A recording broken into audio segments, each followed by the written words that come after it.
আওয়াজ হওয়া মাত্রই দরজা বন্ধ হয়ে গেল।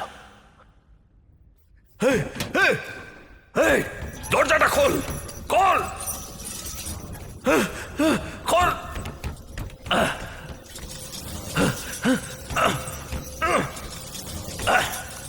চেঁচিও না, আমরা সবাই মরে যাব।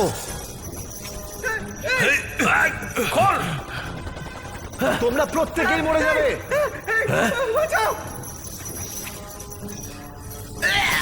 এসব কি? এগুলো তো মেরে ফেলবে আমাদের। সুলতান সাবধানে। বাইল, ভিতরে ঢুকে যাও। তোকে বিশ্বাস করে ভুল করলাম। এখান থেকে কি করে বেরোবো আর্য? কোনো না কোনো পথ নিশ্চয়ই থাকবে। রাজাই জিনিসটাকে আটকাবার জন্য কোনো না কোনো উপায় নিশ্চয়ই ভেবেছিল। বাইরে বেরো, বেরো বলছি।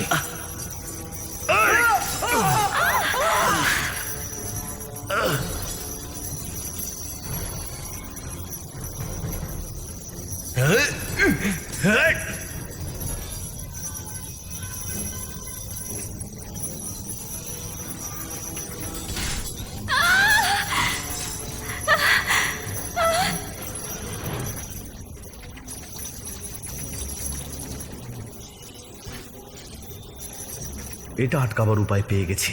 বল থেকে ওই ত্রিশূলটা বের করতে হবে, যাতে বলটা নিচে পড়ে যাবে আর তারপরে এটা থেমে যাবে। ত্রিশূলটা বের করবো কি করে?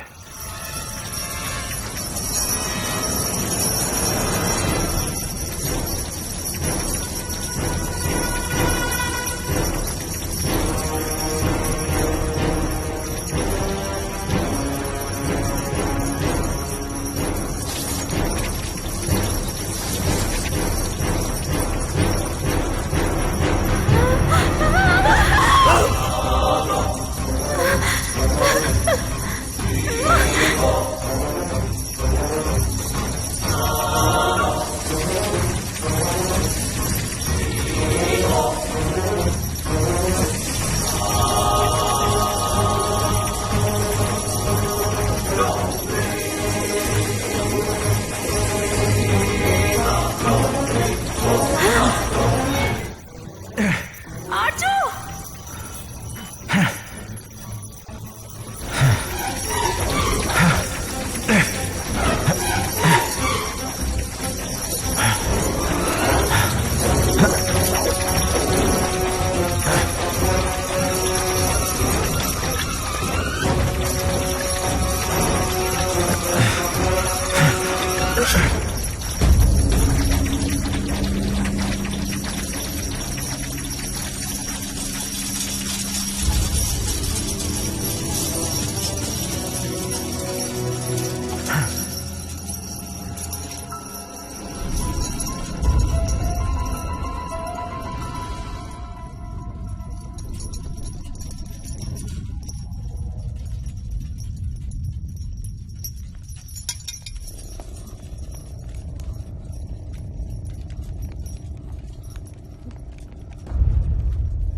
মনে হচ্ছে গুপ্তধন এই দরজার পেছনেই আছে। যাও, দরজাটা খোলো তাড়াতাড়ি।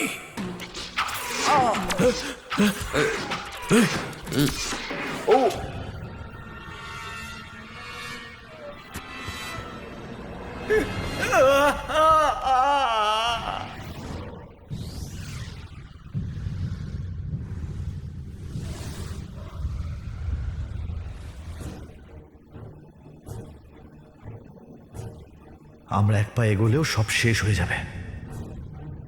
ভুল জায়গায় পা দিলেই তীর চলবে। বাঁচার কোনো উপায় দেখতে পাচ্ছি না। এই ত্রিশূলটা এটার চাবি হতে পারে।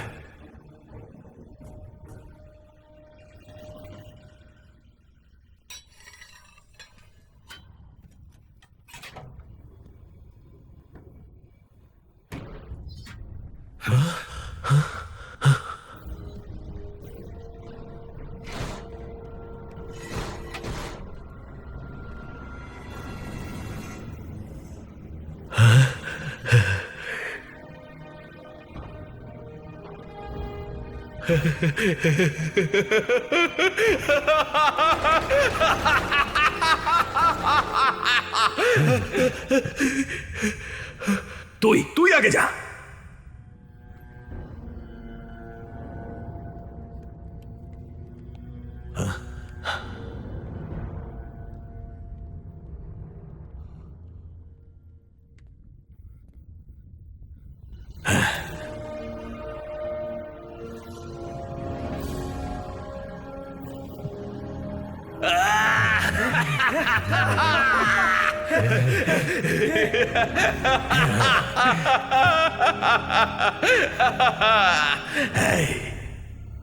তোর কাজ এবার শেষ। এবার বাইরে বেরোবে কি করে?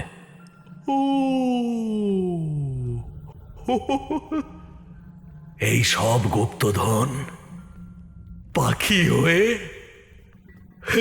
ফুর করে উড়িয়ে নিয়ে যাব, কিন্তু তোকে ছাড়বো না।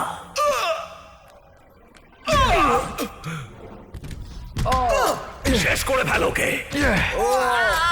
এই!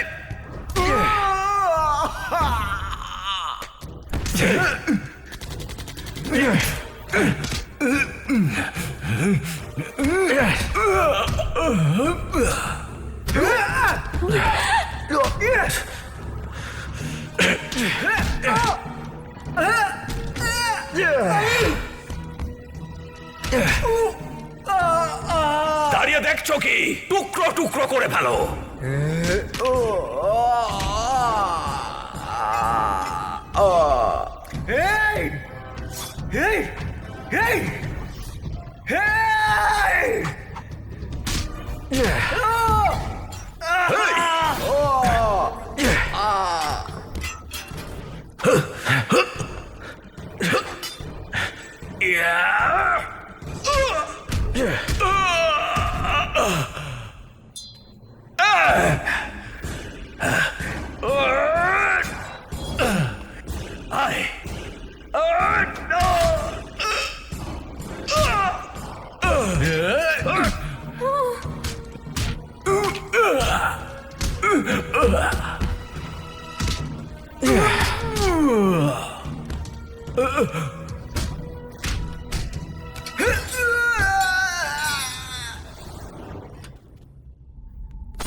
না, চুপ! গুপ্তধন তো আমার দেখা হয়ে গেছে, কিন্তু এক মুহূর্তের জন্য তোর চোখে ভয় দেখতে চাই। সেটা এখনো দেখিনি। এবার তুই তোর প্রেমিকাকে মরতে দেখ।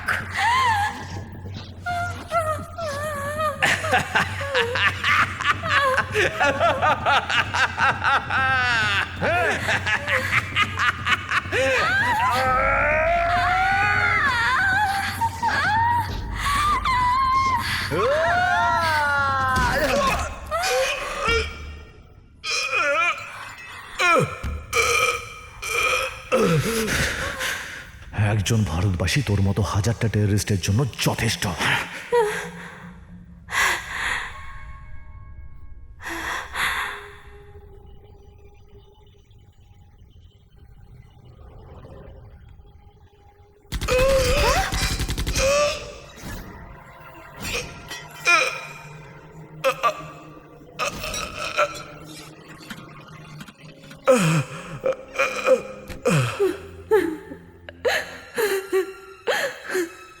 ঈশ্বরের আশীর্বাদে বেঁচে গেছি। আমি বাবার মৃত্যুর প্রতিশোধ নিতে চাই। জলের স্রোতের কারণে আমি অন্যদিকে চলে গেছিলাম। ওই নকশাতে আমি যা যা পড়েছিলাম তার সাহায্যে আমি এখানে পৌঁছেছি। ঈশ্বর তার সন্তানকে সব সময় রক্ষা করে। ইতিহাসের পাতা থেকে আজ আমরা বাস্তবটা তুলে ধরেছি। এসো।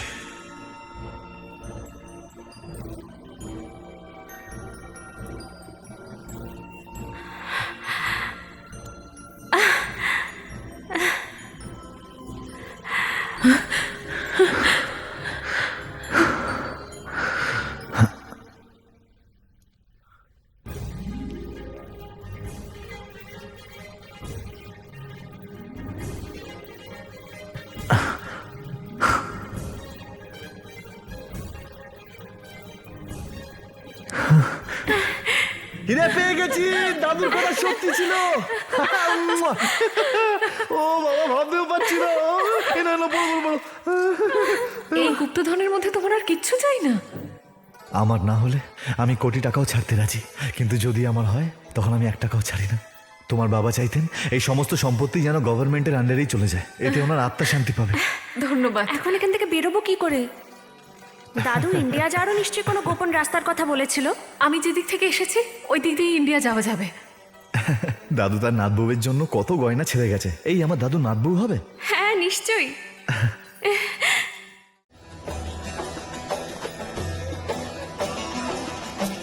দাদা, এখানে 60 বছর আগে একটা ডায়মন্ডের দোকান ছিল, এই দেখুন, বলতে পারবেন কোথায় আছে?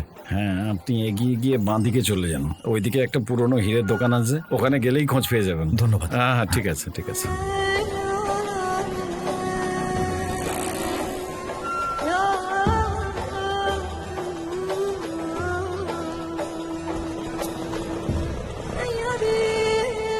চাচা, বলো বাবা। 60 বছর আগে এখানে একটা ডায়মন্ডের শপ ছিল, তার নাম কুচু।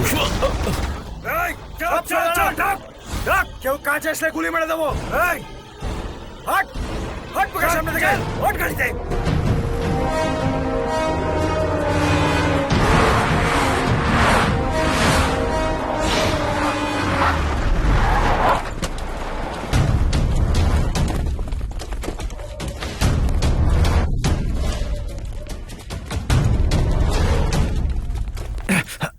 পেয়ে গেছিস? হ্যাঁ, পাওয়া গেছে।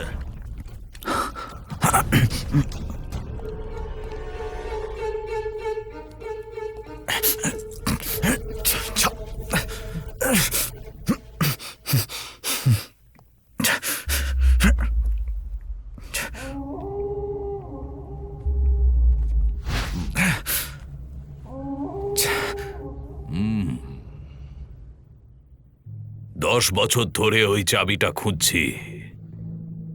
যখন শুনলাম ওটা তোমার কাছে আছে, আমি আনন্দে পাগল হয়ে গেলাম। তুমি ওটা পেলে বা চুরি করলে তাতে আমার কিচ্ছু যায় আসে না। আমার শুধু ওই চাবিটা চাই। আরে কোন চাবি?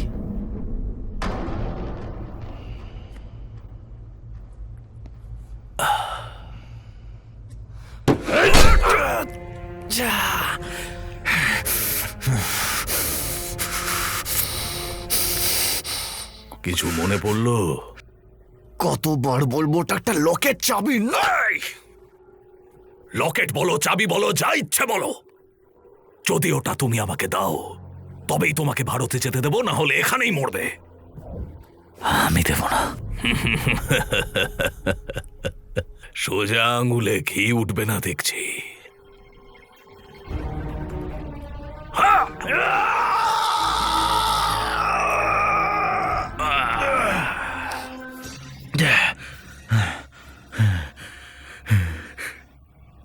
আমি জানি চাবি পাওয়ার পর আমাকে মারার জন্য 1 সেকেন্ডও দাঁড়াবে না। আমি চাবি দিলেও মরব, আর না দিলেও মরব। আমি দেব না, কোনোদিনও দেব না। জানো, লোকে আমাকে সম্মানের থেকে বেশি ভয় করে। আমার ভয় কাঁপে। আমার ভয় কাঁপে তারা। আমি ফিরে আসা পর্যন্ত ওর মধ্যে আমার নামের ভয় তৈরি করো।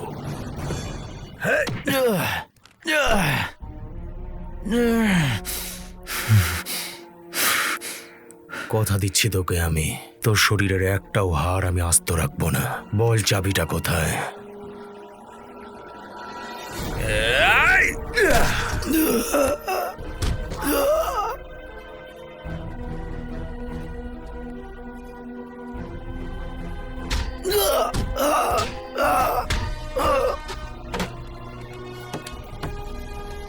ওর আঙুলে সূচ ঢোকাও। বল, বলবি কিনা?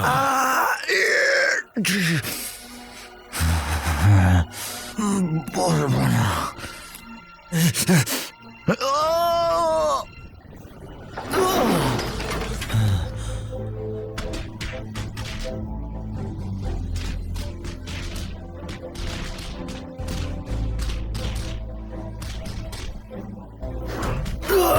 ব্যাস,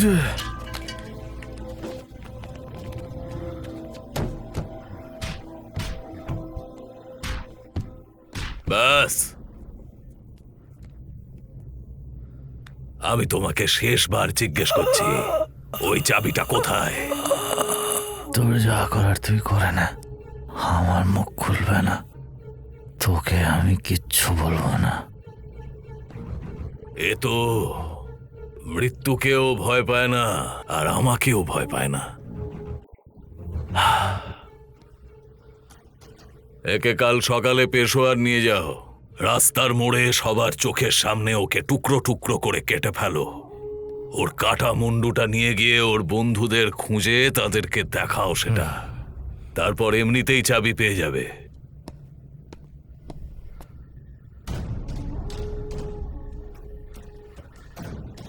তোর কাছে কাল সকাল পর্যন্ত সময় আছে। চাবিটা কোথায় আছে যদি বলিস, তাহলে তোর প্রাণটা বেঁচে যাবে। ভিখারিদের মতো খবর ভিক্ষা চাইবি? যদি আমার না হয় তো আমি কোটি টাকাও হাতছাড়া করতে রাজি, কিন্তু যদি আমার হয় তাহলে আমি একটা টাকাও ছাড়ি না।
ওখানেই আছে, মাথায় গুলি করে মারবি না। গাড়িটা দেখ, কোন ভাবে যেন বেরোতে না পারে। বুড়ো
দাঁড়াও দাঁড়াও দাঁড়াও।